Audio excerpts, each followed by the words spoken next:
Hello, and welcome back to the Dumb Defenses podcast, where we go around the world and through time to bring you the weirdest legal theories. I'm Frankie. I'm Judah. And I think Judah wanted to debut his new segment. Yep, this is our new segment. We're doing this.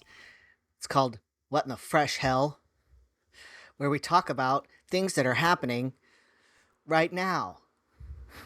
And this week, we're talking about birthright citizenship. Oh my god.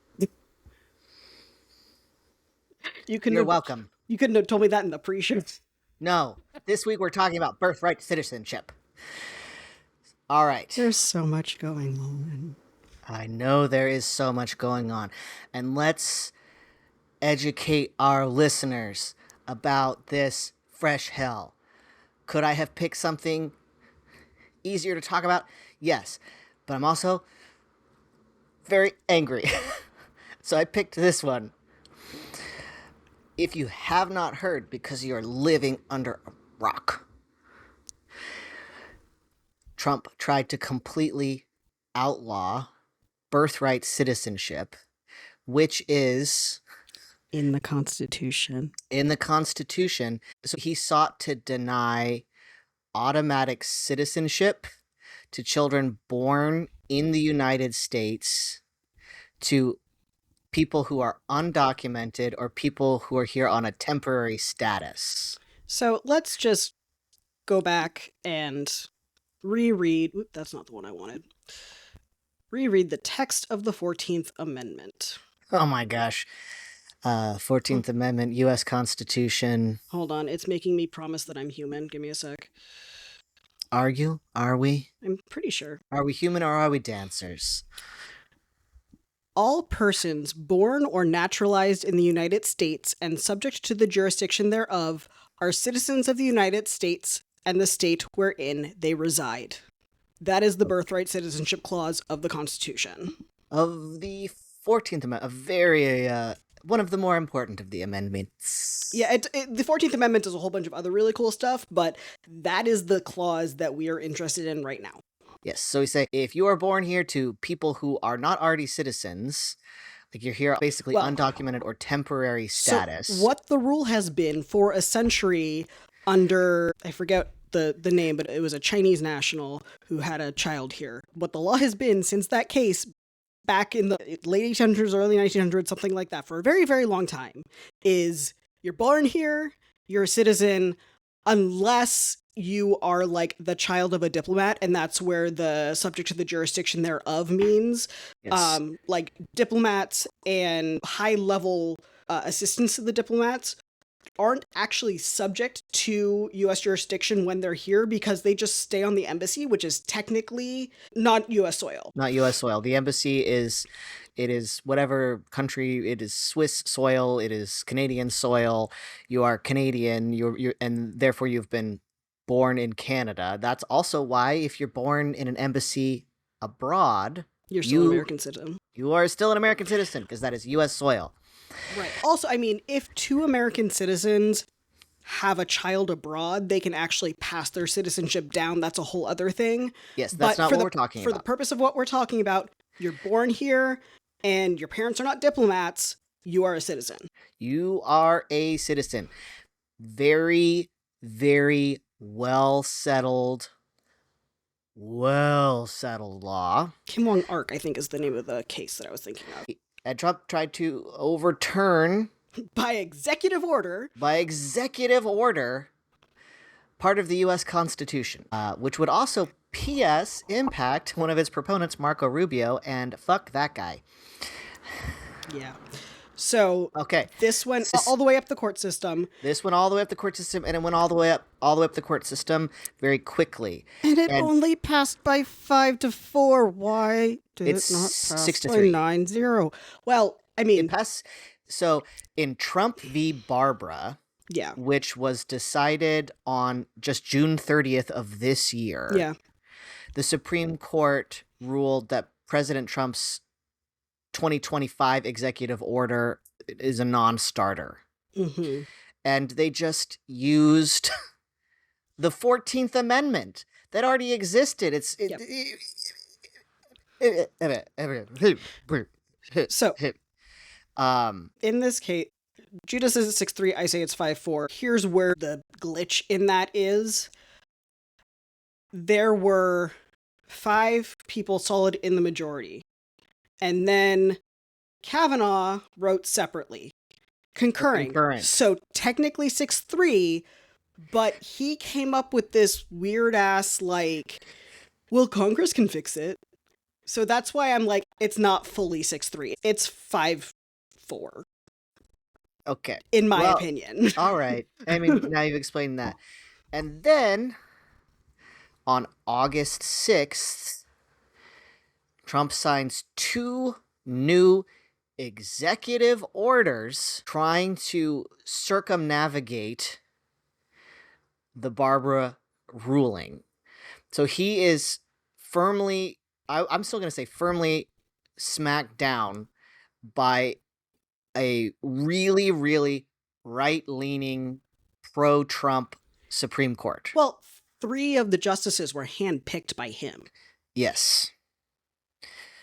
And Amy Barrett is not turning out to be the ally he hoped.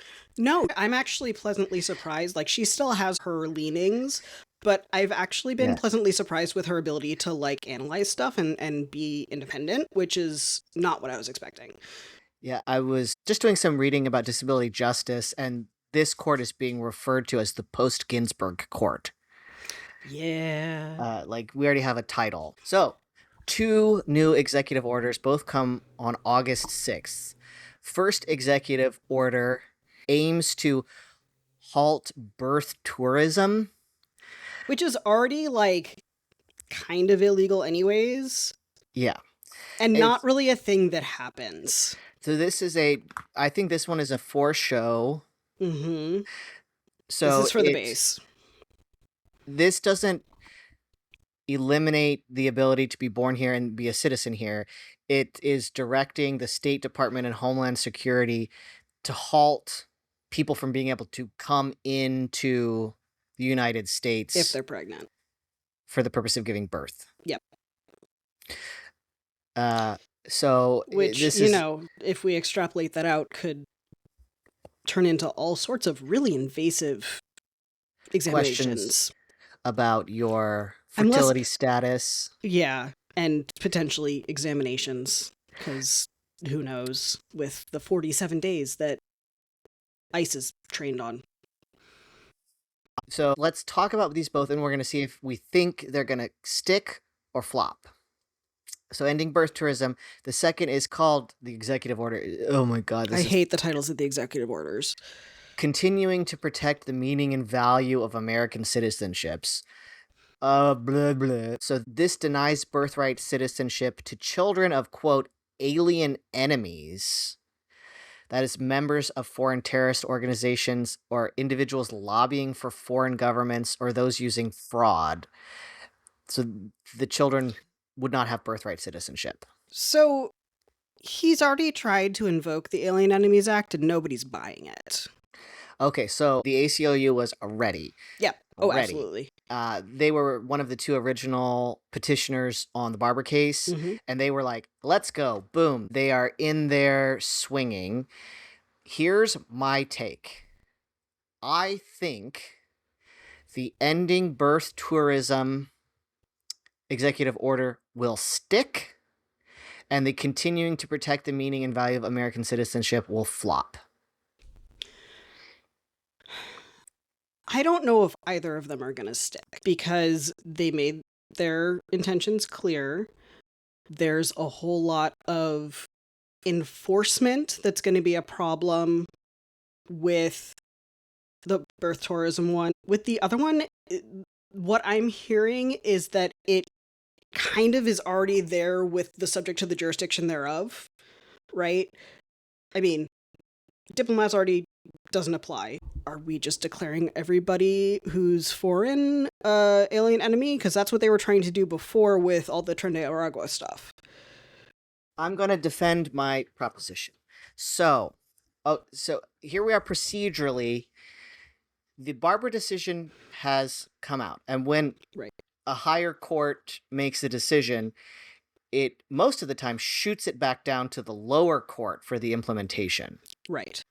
So ACLU files this in the federal district court in New Hampshire. Okay. And the judge there is District Judge Joseph LaPlante. So the formal rulings just come out, and it hasn't made its way. It hasn't been actually fully remanded yet.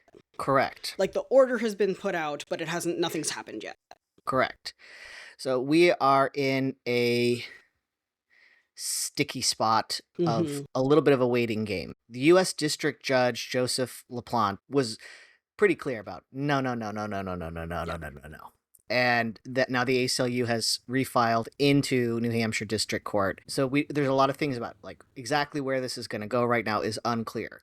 Here's why I think that the birth tourism is going to stick, because that is not directed at ending birthright citizenship. So it's not directly on point to the birthright citizenship issue.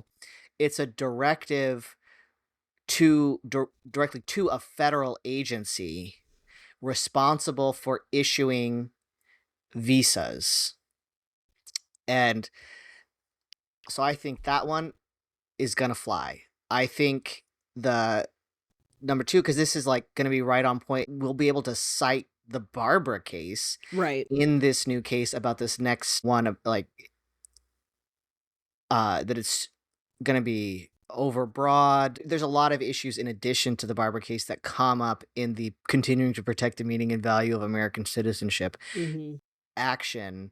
And it's still, that second one directly involves the 14th Amendment, as we've already mentioned. So the justifications used in the Barbara case, they're going to be cited in our but I think in terms of the birth tourism one, I think largely it's going to be an enforcement issue, because people coming in, they may not be pregnant right now, but if you're talking about, hey, you're going to be here on a 10-year visa, are you ever going to have kids?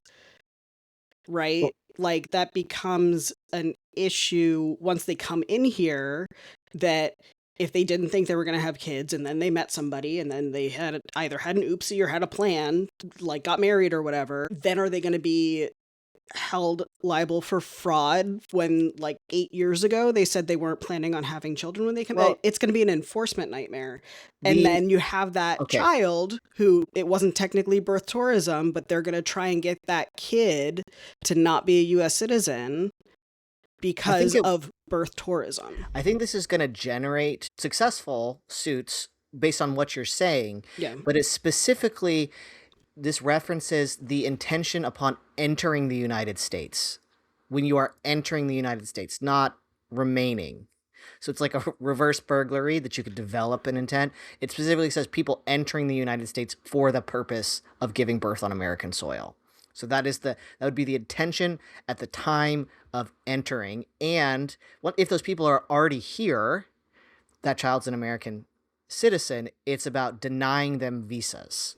It's not. So my argument is this does not implicate the 14th Amendment, because this is about preventing entrance to the United States, not about a question of citizenship with a birth that happened on U.S. soil. Interesting. I'm concerned that, and maybe it's just a matter of different angles of looking at this, I'm concerned that there are going to be people who happen to get pregnant here, not like crossing the border pregnant, but like something like, even God forbid, somebody gets raped, right? Once they're here, and they wind up giving birth, and then they're going to be, whatever visa that they had is going to get taken from them for fraud, even though there was no actual fraud when they came across. It's just something happened, either, like they could have been a victim of a crime and still gotten pregnant. And it's basically... And nobody can get abortions anymore down south, so... So there is something called the U visa, which is for victims of crime on U.S. soil. Every part of immigration and visas, I know someone that couldn't stay in the United States, who had been here since high school, had gone to college here, gone to graduate school here, was a very productive member of society because of a particular visa quirk between the student visa and the working visa that couldn't stay. Like, there's already a visa nightmare. Do I think that it's going to create a new reality of terror for people? Well, for people with vaginas Hmm. specifically entering the country? 100%. 100%. However, do I think the Supreme Court is going to smack it down? I don't. That's fair. We'll see what happens. Okay, and That is that's why we call it fresh hell. I didn't call it what in the fresh good news are we talking that. about? Yeah, that's fair. So, This is what in the fresh hell, Frank. well, that was our first segment of What in the Fresh Hell. We And will we'll have. likely be discussing this again in the future because I think we should keep doing this. What in the fresh hell is up? Let's Mhm. talk about it. Yep. So, moving on to our regularly scheduled program, it's my turn to go first. I will be discussing State v. McGee. Like I said, this is a recent Oregon Court of Appeals case. It is on the non-precedential docket, which means that it is not a case that other people can use as a basis to make arguments for, but you kind of can because, like, they cite other cases and you can copy fact patterns and stuff, but technically you're not supposed to cite them. If you Anyways, want to go full nerd, I'm gonna well, go no, for it. about precedential opinions. Oh, okay. We would call this a persuasive authority. Yeah. So it's something you can use to persuade and to argue. Hey, if Mhm. we have a very similar fact pattern, even though it's not a It precedent, yes. it is something that could be used convincingly in an argument. So you can still sort of use Which it. I've totally done. I've been like, Judge, I recognize that this is not a precedential opinion. However, the fact pattern is incredibly similar, and here's all the cases that it cited that say that I'm right. I think it's mostly Oregon lawyers listening to this, specifically Oregon lawyers. So I checked the stats the other day, and we actually have a couple international listeners. So, hi. Unless you're using, hello, welcome. Tell us about your country. Unless you're just using, what is it, a way to listen to the internet, you can set it to international. Oh, Anyway, not listen to the internet. Oh my gosh, I'm getting so old. Let's listen to the internet like the radio. Okay, so yeah, so these non-precedential opinions where they're like sort of an opinion, the Oregon legal community, at least everybody I've talked to, hates them. except the civil commitment community, which loves them because it saves time when you have 5 days to investigate and draft and research and whatever, because you're like, hey, this case looks just like mine. I know exactly what I'm going to argue now. But that is like, why didn't you just issue a precedential opinion on that? Yeah, Why are we doing non-precedential? Okay, go ahead. Anyways, so this is State v. McGee. Sometime prior to this event happening, because I didn't feel like paying Clark County, Washington to find out exactly when it happened, an individual took out a restraining order against Mr. McGee. Then on May 24th of 2024, that individual gets pulled over with Mr. McGee in the passenger seat. I did dig into the pleadings a little bit, looked at a motion to suppress. The cop couldn't read the trip permit sticker thing, the thing that you get put on your car before you get an actual license plate. And so the officer pulled them over, they parked legally, requested license and registration from the driver. And while she was fumbling around looking for that, the officer asked Mr. McGee to identify himself and then went back while she was looking for her stuff, went back and ran him and found this active restraining order. So once that happened, he came back. The driver was able to produce her documents. He realized that the restraining order was being violated, and he arrested Mr. McGee for violating that restraining order. So in August of 24, so a few months later, the case went to hearing. So slight difference, what's called a contempt. A violation of restraining order is not a crime, it's a quasi-criminal. It's called a punitive contempt case. You don't get a jury for that, so it's just called a hearing. It's not called a trial. During that hearing, the officer testified that he had heard the complainant state her name, read her name off of her license, and compared the photograph on the license to the individual who's in front of him, and that's how he identified her. He also testified that he subsequently learned Mr. McGee's identity, which, you know, according to the pleadings, wasn't exactly the order of operations, but that's not a huge deal. And he discovered that there was a valid restraining order. So after explaining that, Then the prosecutor asked what the complainant's name was. Mr. McGee objected on hearsay grounds, which the court overruled, and Mr. McGee was found in contempt. He then appealed. So what hearsay is essentially when you're testifying, you're not allowed to talk about what somebody else told you. That's the base rule. There are about 1.5 million exceptions to the rule. And then there's exceptions to the exceptions, and then there's exceptions to the exceptions. Right. So I'm trying to do super base level, like, you are not allowed to say what somebody else said to you. If you talk about what somebody else said to you, it cannot come in to prove that fact, what's called for the truth of the matter asserted. So if I say, Judah told me that Libby has a doctor's appointment, that cannot come in to prove that Libby had a doctor's appointment. Okay? Weirdly, she does have a doctor's appointment. She's a dog, so it's a vet. Tomorrow. So, I just pulled that out of my ass. So cool that it lined up. So sometimes what it can come in for, sometimes it just straight up, like, you can't say it. If somebody is, for example, a doctor testifying about a diagnosis, they can talk about the things that they learned through their staff, through notes, things like that, to support their diagnosis. So, for example, doctors talking about a schizophrenia diagnosis, right? They can talk about how in the notes, the individual was like talking to people who aren't actually there, responding to internal stimuli, talking to unseen others, however it's documented. So that can come in to support the doctor's diagnosis, saying, like, this is one of the symptoms of schizophrenia. This is why I think this person has schizophrenia. It cannot come in to prove that on thus and such a day, this person was talking to an unseen other. So it's a little bit of a weird, fuzzy line, but that's sort of the basic, this is what hearsay is. Let's get nerdy about, like, this Libby going to the vet thing. So if you said, Judah told me that Libby was going to the vet tomorrow, you could use that as an explanation about why you decided to go to the vet because you thought you could meet me there. Right. Yep. That's not about that. You're not saying it's true that Libby has a vet appointment. You're saying this is why I went to the vet, because this was my belief.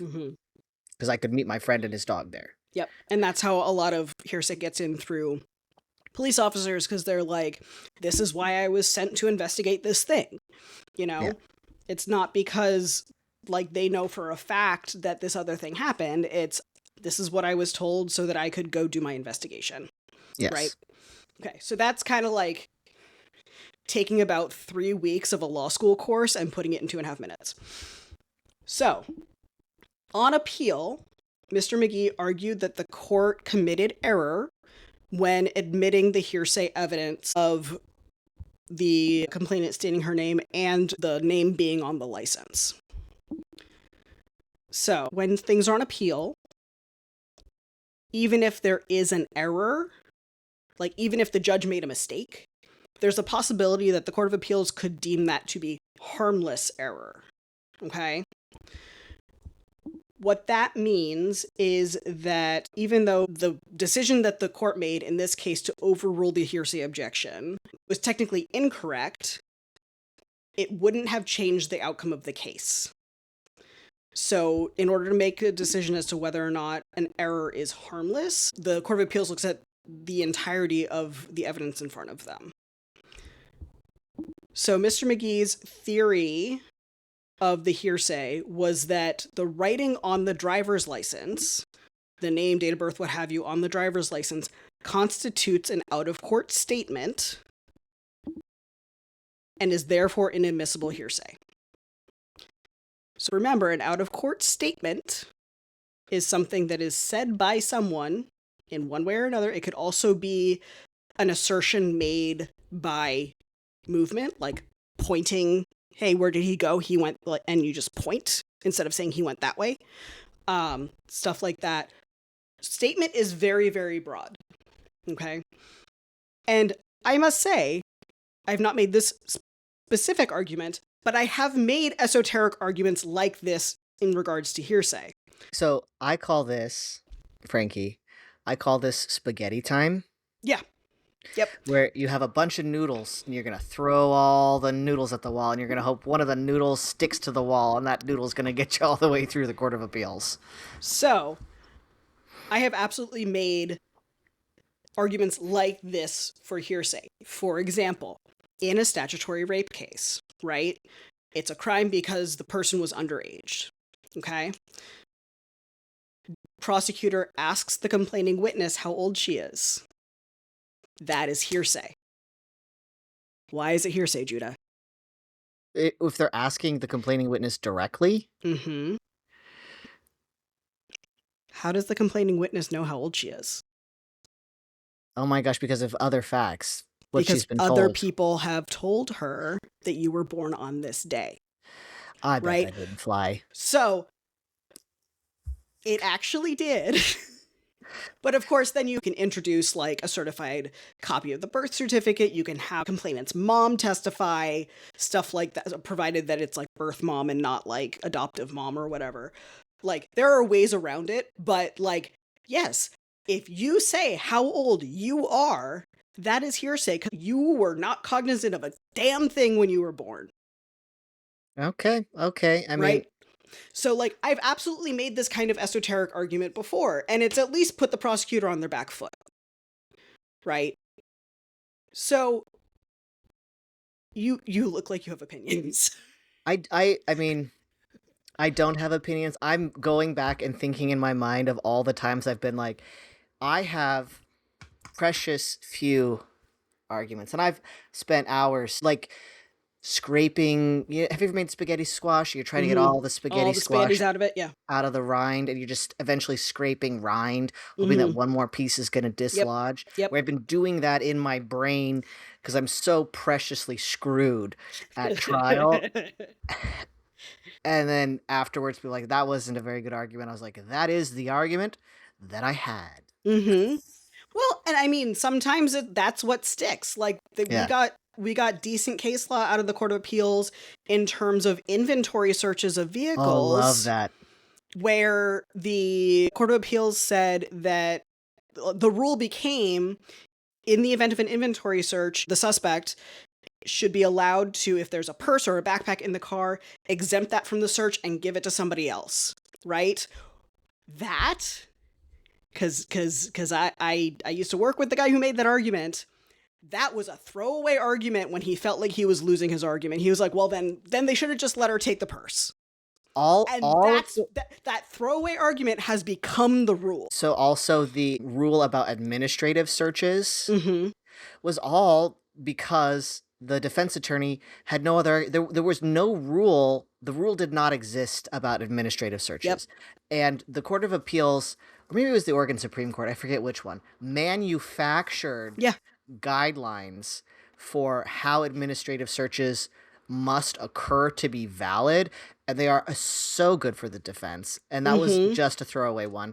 I had a permanency hearing overturned at the Court of Appeals because of a extremely weird notice argument that I made.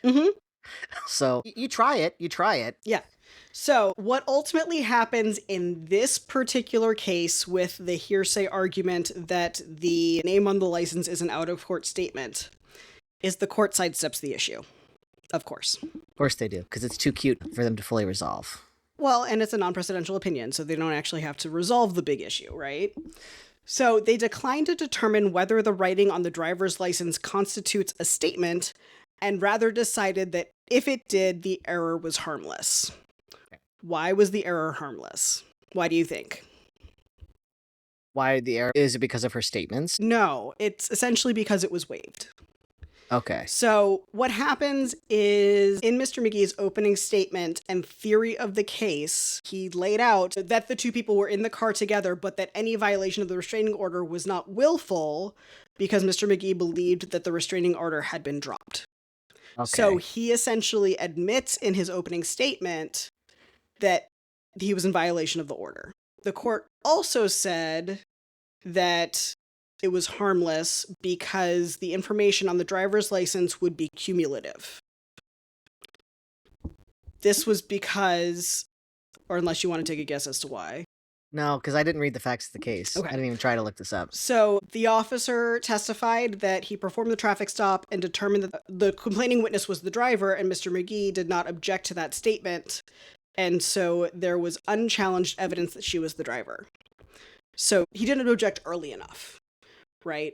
So he only Did they allow objected. the fact that it was this individual who was the driver? Right. I'm surprised.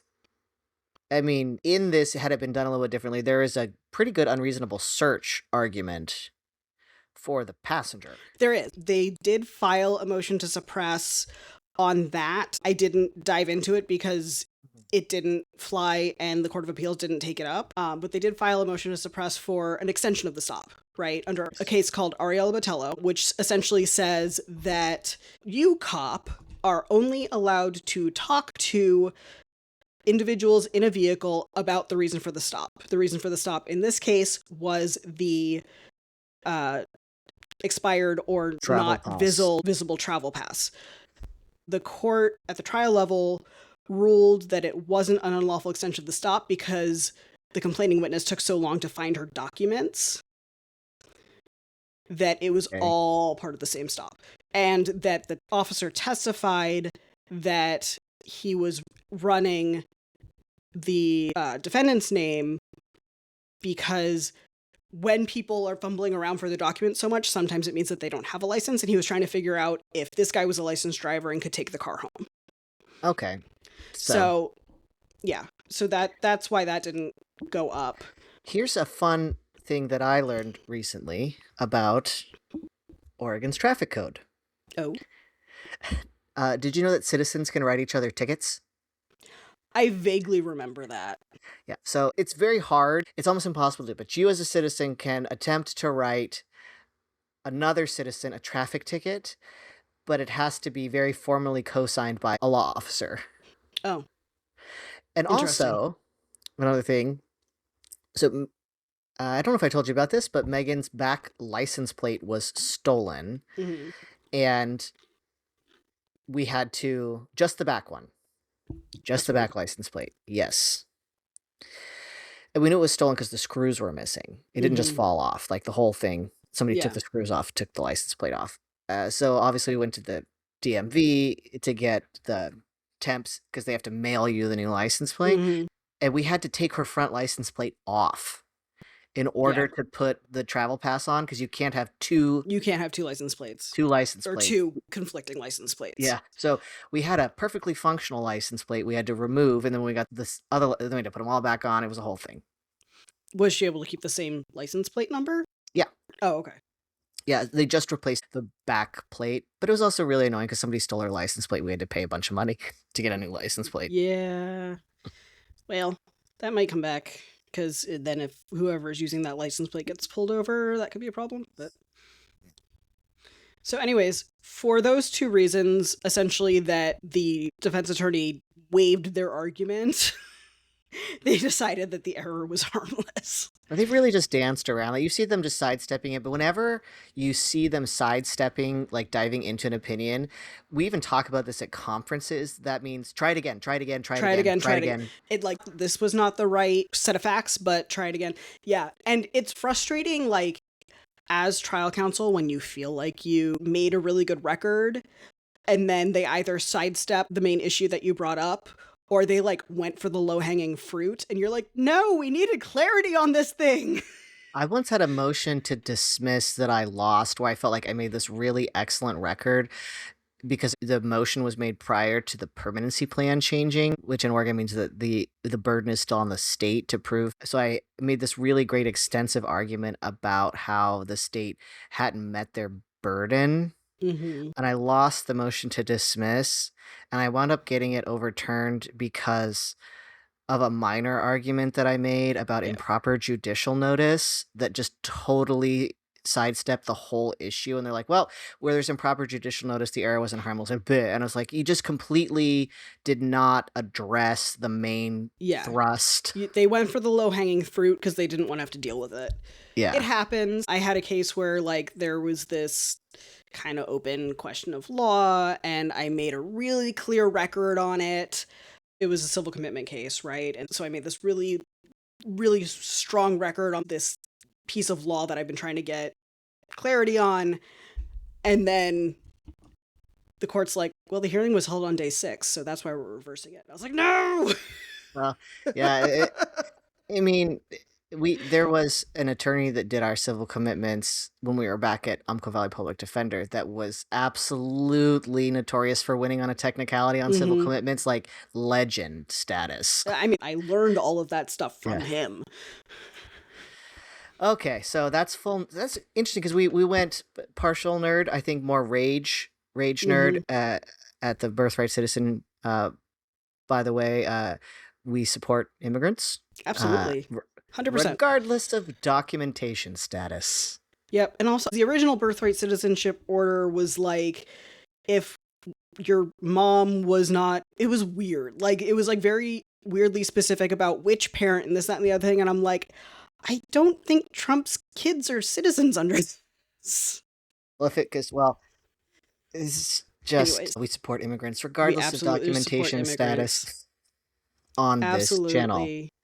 Immigrants make our country stronger. Yeah. So now we're going to jump back into light and fluffy because I just did weird laws and I pulled a whole bunch too. So I don't know if we want to like go back and forth or how we want to do this. Well, I'll just talk about what got me distracted on this last week was when I was researching the pinball case, there was just an article in like one of the sidebars of one of the other articles I was reading about Clint Eastwood restoring the right to have a to-go ice cream cone in Carmel by the Sea, California. And I said, you know what, ADHD, I'm going to let you win today. Yep. I'm going to click on this. And then I more interestingly got, like, I have some information on what is a myth and what people believe are weird laws. Yeah, and I came across a bunch of those too. Yeah, like there's all these lists of like all these weird laws in the United States. It is like they're complete myths. Myth. And I found a good list of those on historycollection.com. Yeah. Had a really good list of like, everybody believes that this is a myth. Here's where it comes from. There was also a list on Good Housekeeping. Most of those are myths. Most of those ones are myths, yeah. Yeah, it is still, it's a really actively, I came across that article too. So people liked, these weird laws. So I'm going to start with what got me into this because like, that's weird that if you're in Carmel by the Sea that you could have ice cream cones outside because of Clint Eastwood. Let's bring it all together. So Carmel by the Sea is like a bougie, I'm gonna call it bougie, destination in Central California in the United States. It's had other famous people living there, like Jack London lived there and Robert Louis Stevenson lived there. Did I mention this? My article is called How Ice Cream Pushed Clint Eastwood into Politics by Rachel Chang. Nice. That was my little distraction. It's a very good article. So in 1984, the city drafts a general plan to address concerns of residents that basically an influx of businesses that were directed towards tourists were eroding the quality of residential life. And the big priority that they focused on was takeout food. Because they consider this takeout food to be for tourists rather than locals. And they had issues, and they ostensibly say that part of this is like about litter. And they functionally ban sidewalk restaurants, eating so like push carts and stuff. Push carts. So you can't really have a restaurant where the primary purpose is this takeout food or to eat this food in public. It was super weird. After that, the city, which goes by the single moniker Carmel, was nicknamed Scrooge City. And this was according to a Los Angeles Times article in 1985. And what they had also inadvertently done through this is banned ice cream cones. Like going to an ice cream shop, purchasing an ice cream cone, taking a walk, and eating your ice cream cone. That's such a lovely thing to do on a summer day. Yeah, and it's a beachside town, And I myself have been known to enjoy a hopefully dairy-free, so I don't explode, or like non-lactose ice Hmm. cream by the beach. What I love about this is that the city was horrified. They organized lick-in events, and it became colloquially known as the ice cream flap. But they're still Scrooge City. Well, then Clint Eastwood has been famous forever. And in the mid 80s, I think he's really fully retired now. He's really old. He's had a Hmm. huge career, Yeah. but he was already very famous. And he's living in Carmel. And he's got like an inn/restaurant, and he's getting really frustrated with all the red tape that Carmel puts up just like everywhere. He's just seeing all this bureaucratic red tape for any kind of development, and he runs on this platform about this red tape and really highlights this ice cream issue as like this is the foundation. So he's going in for the ice cream cones, but on this big platform of being able to cut down bureaucratic red tape. So he runs for mayor. He runs for mayor of Carmel, and he wins. So for a time, Clint Eastwood is mayor of Carmel by That's the Sea, amazing. California, and comes forward, and he fulfills his campaign promises and does away with a lot of this bureaucratic red tape and restrictions. And the article says, and I laughed, today, ice cream cones are a nonpartisan issue in Carmel. So that was the thing that got me into these weird laws. I'm going to tell you the the whimsy of this whole thing, and the fact that Clint Eastwood came in and Yes. was like, let's cut back the red tape. Let's open up ice cream cones for all. Nice. I love it. And if we want to trade back and forth, Yeah, we can trade I've back and forth. I've got a bunch. Might happen to be like in alphabetical order by state. But anyways, so in Arizona, oh, I've got this one on mine too. I'll delete the donkey in the bathtub. it is illegal for a donkey to sleep in a bathtub. Yeah, this is not true. I thought Nope. Myth. that did not Myth. come up as a myth on mine. Nope, Okay. it is a myth that it is illegal to keep a donkey in a bathtub in Arizona. So the story behind it is that it was 1924. A rancher had an abandoned tub on his property that his donkey had taking naps in. Apparently it was comfy. A dam broke, causing a flood that whisked away the snoozing animal by miles. And it took quite a bit of time, money, and effort to rescue said donkey. And then the resource I had said that the Arizona legislature passed a law, but apparently that's Nope. not true. It is a myth. There has never been a law. I have in my notes here from a jurist website, and then I just put in my notes, sadly, this law is untrue, because I loved the donkey in a bathtub. But I've got some treats for you from the state of Arizona Okay. that are real laws because the donkey in the bathtub is a myth. Hmm. So here's a treat. First is Arizona does have state neckwear, the bolo tie. Oh, that tracks. Arizona Revised Statute 41-857. Hmm. In Arizona, if you drive on a road that you know is flooded and is barricaded, you could be liable for the cost of your own rescue. This is better known as the stupid motorist law. Arizona Revised Statute 28-91. And in Arizona, you can't feed garbage to a pig unless it is your personal household garbage, and the pig is intended only for your personal household consumption. Arizona Revised Statute 3-2664. So I too felt sad about the donkey in a bathtub myth, but I got those as a consolation prize for you. Okay. I have another one that is also a myth, but is also very funny. The myth is that in Connecticut, there's a law that a pickle Pickles must must bounce. bounce. Not true. Yes. So apparently in 1948, two men were arrested for selling pickles unfit for human consumption.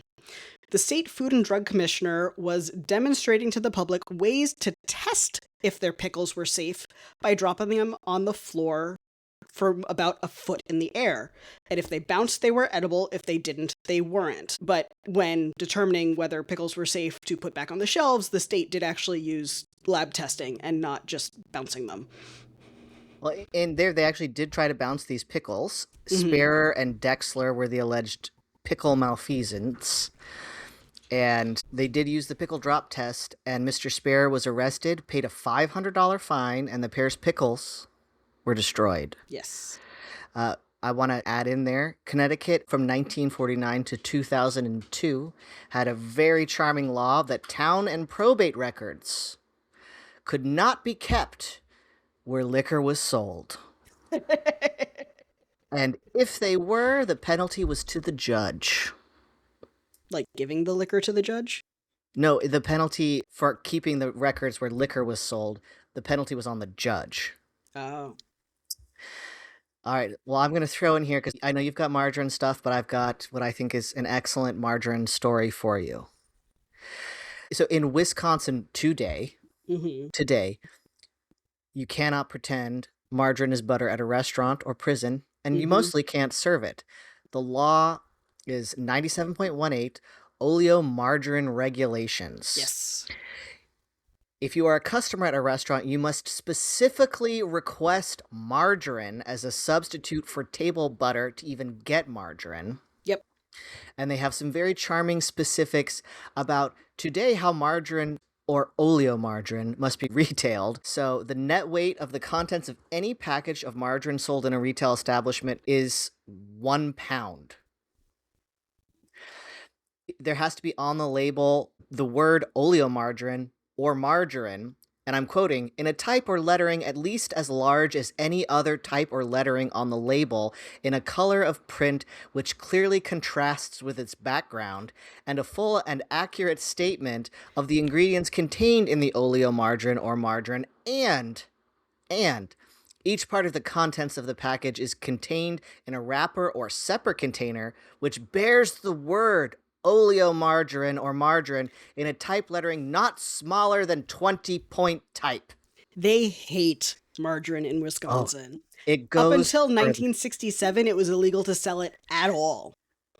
Okay, and this is where we jump in with do you know how the total ban on margarine was lifted in the state of Wisconsin? I do not.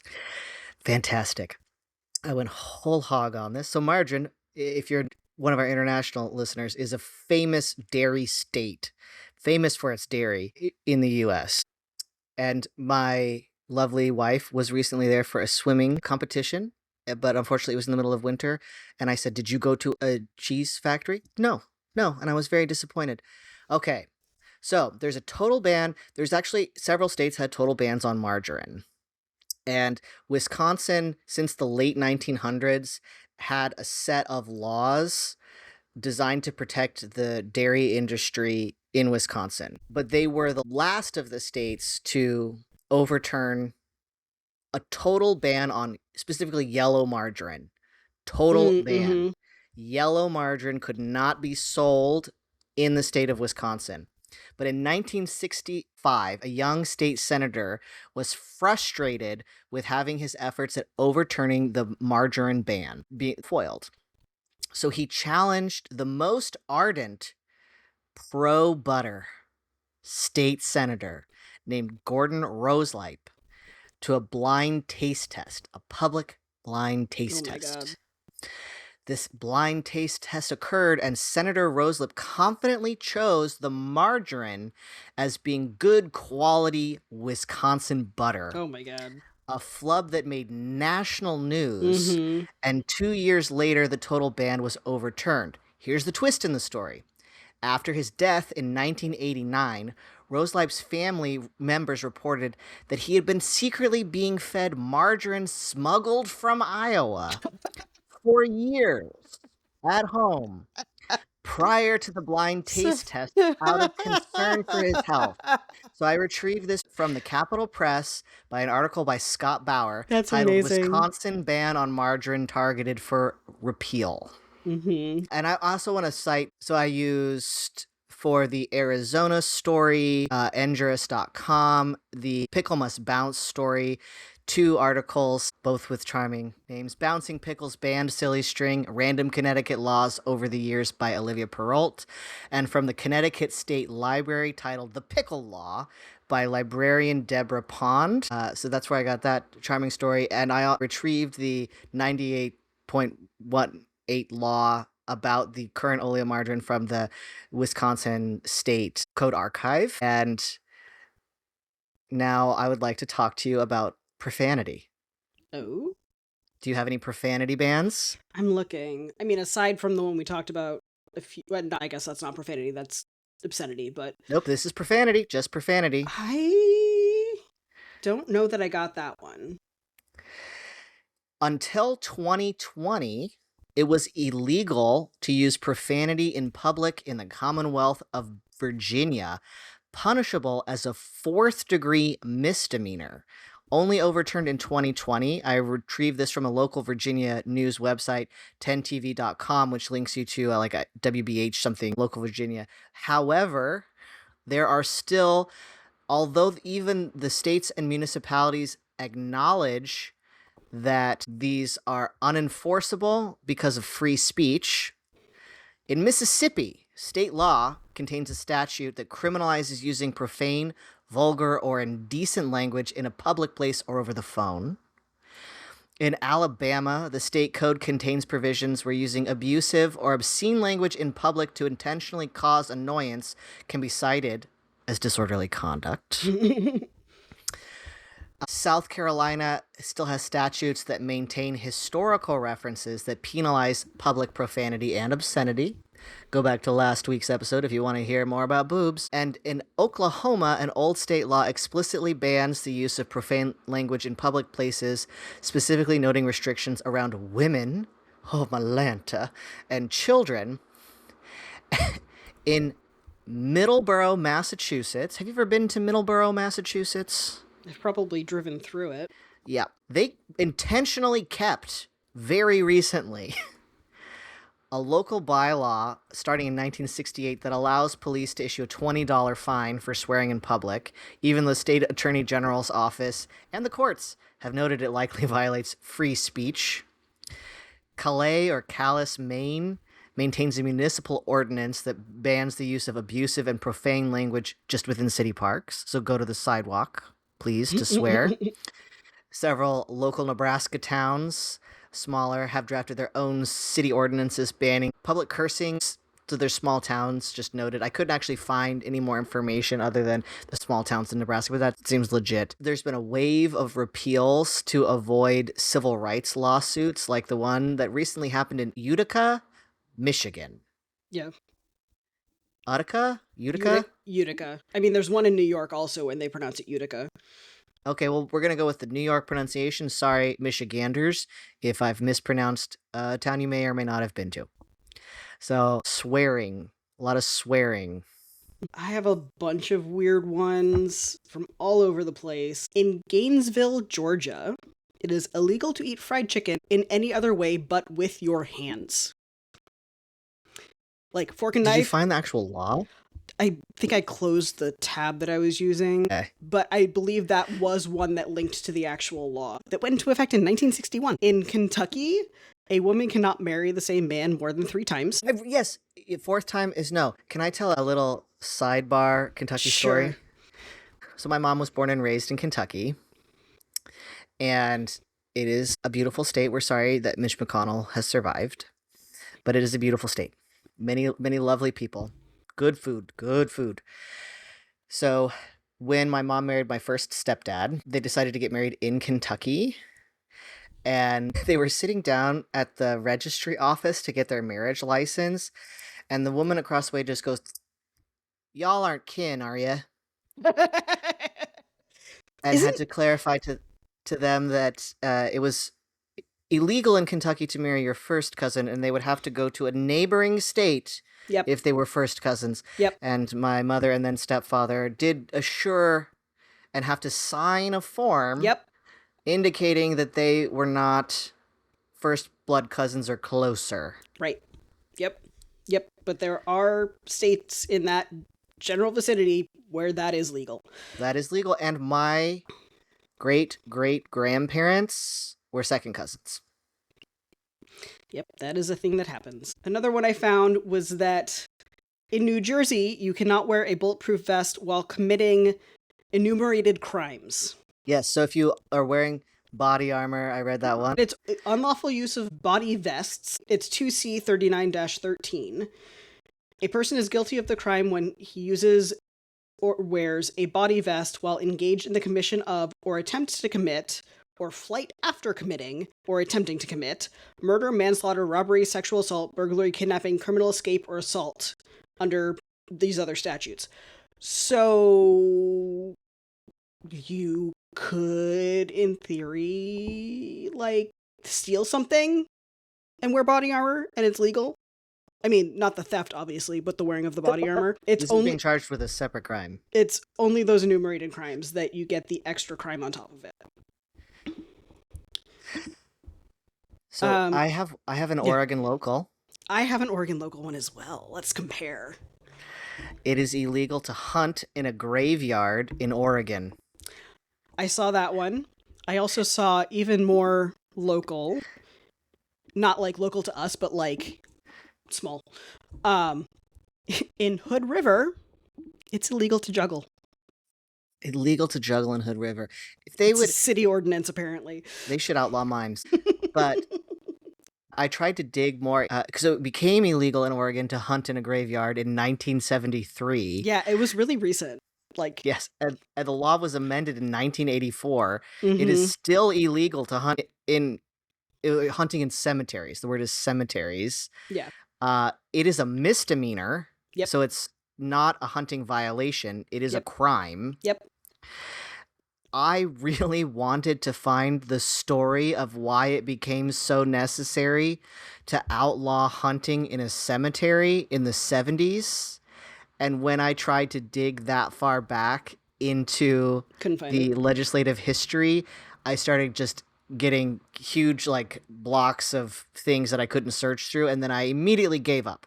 Yep. But I tried. Yep. So I've got another one that sounds funny, but the true law is much broader than the myth. So there's a myth that in Indiana, monkeys cannot smoke. The reason for this is because there's a 1924 law prohibiting smoking in public. A lot of places have this type of law, right? In 1927, 3 years after its passage, a chimpanzee, which not a monkey, it's an ape, but regardless, was part of a street entertainment show in South Bend, Indiana, where Pete Buttigieg was mayor, not at the time that he was mayor, obviously he's much younger than that, during which that chimpanzee smoked a cigarette. The chimp got arrested, tried, and fined $5, which is almost $100 today. I mean, we've done already a set on animals being prosecuted. Yep. Please go back and listen to that episode to hear me go full nerd on that. I read a book over 100 years old. I have one for you. For a period of time starting in 1917 in Massachusetts, I was picking on your home state. Yeah. It was illegal to dance to the Star-Spangled Banner. Yeah. Yeah. that was a thing. Yep. Close to that neck of the woods, in Vermont, it is illegal for women to wear dentures without their husband's approval. That's a myth. It is? Yeah. There was a case, what I was reading, and granted it was from Inside Edition, so take that with a grain of salt, is there was an 1856 case that never got overturned. Okay, so maybe it's not a law. Maybe they had a case, because there's quite a few of these. So that was case law that apparently never got overturned, so it's still technically the law.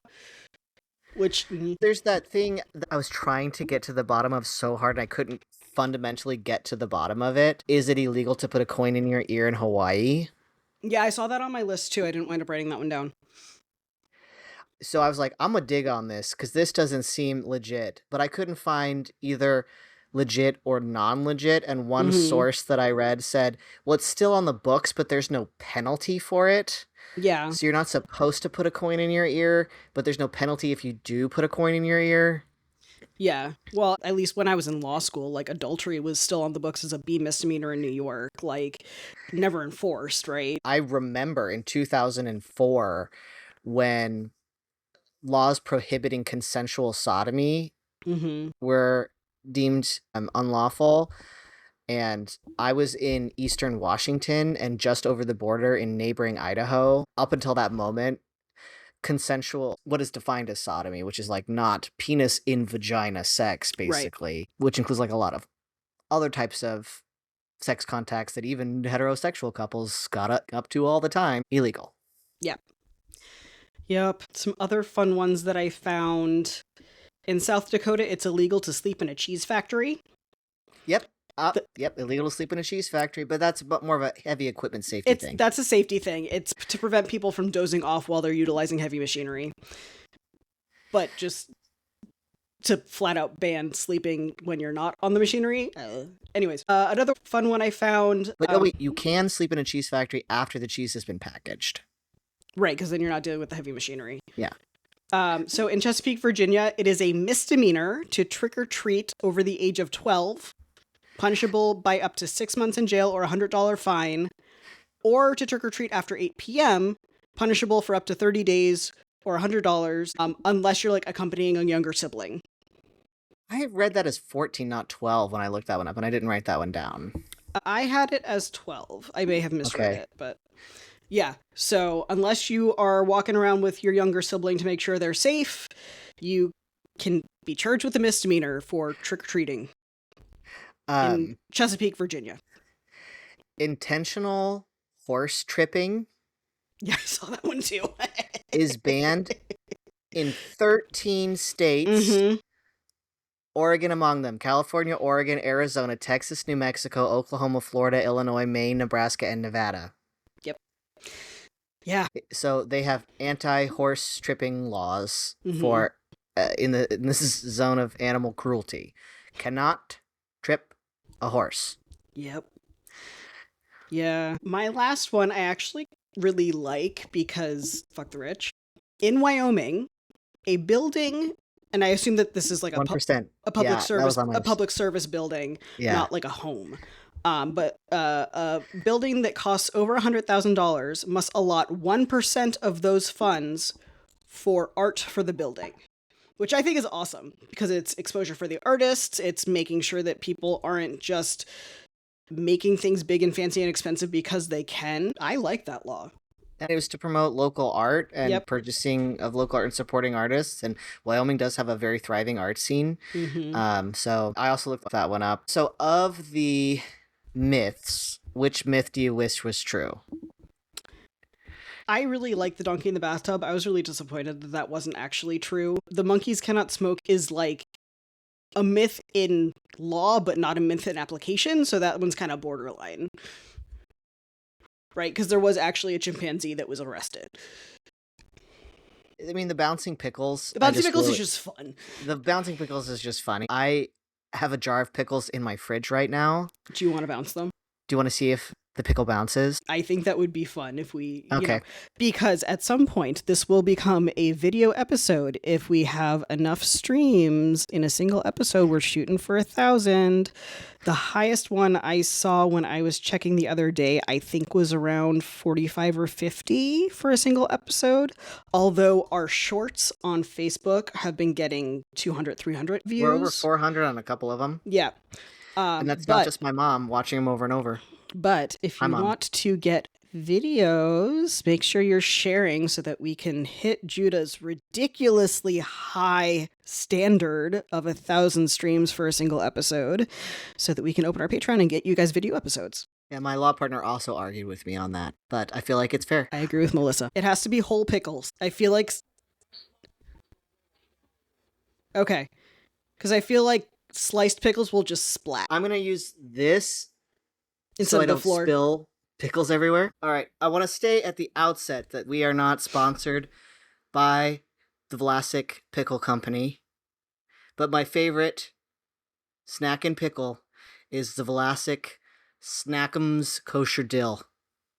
We're not sponsored by anybody. The cost of this is all coming out of our own pockets, all like $30 a month that the podcasting platform charges us. So I'm supposed to drop it from approximately 1 foot, right? Yep. So I'm going to lift my arm up and just have this in here. Yep. Does the pickle bounce? It bounces. It did! It bounced! Bounced about an inch. That's really cool. And now I'm going to eat this celebratory because I've touched it. Listen, it's got crunch. It's got dill. It's vinegary. I love this pickle. I love pickles. We're open. Too. Listen, Vlasic, I will pimp your products every episode if you send me free pickles. Will work for food.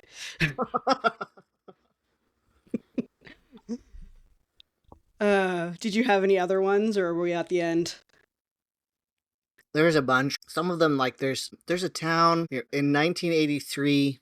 City commissioners in Chico, California, proposed a symbolic ordinance that included a $500 fine for anyone dropping or detonating an atomic bomb within city limits. It's never gonna happen. It didn't. Yeah. So sorry, you've decimated the city of Chico, California. You owe us $500. Right. It was that proposal was dropped due to widespread ridicule, and I wonder why. Huh. Proposed a symbolic ordinance that included a $500 fine for detonating or dropping an atomic bomb that would on just Chico, flatten California. The city and everything around it. Yeah. Yeah. People are weird. I read that and I was like, that is good. All right. So next week, I will look into whether or not sleepwalking is a valid defense to murder. And I haven't picked what I'm doing next week. So you'll surprise us. But it'll be fun. Wait, let's brainstorm. Let's brainstorm on the episode. All What right. should I do next week? Well, I'm doing murder sleepwalking, so you get to do something fun and fluffy. Even though this week I was the headliner, but the list fun and fluffy was Trump v. Barbara and birthright citizenship. Yeah, and we'll see what fresh hell comes up over the weekend to discuss next week for that particular segment. But for you going first and having the shorter bit... I've got a good one. Since you did prohibition and I have family that used to run moonshine. Nice. Let's do the laws around the invention of NASCAR. Okay. So next week, NASCAR and sleepwalking. So as always, like, subscribe, share, help us keep growing so that you guys can eventually, at some point in the next 8 years, get video episodes. We'll drop that pickle dropping as a teaser. That'll be a good one. Yeah, that'll be something that we'll pull out for Facebook. Like, subscribe, share, leave a rating, leave a review. Reach out to us, dumbdefensespodcast@gmail.com or on Facebook, Instagram, and Blue Sky. And we'll see you next week. See you next week. Bye.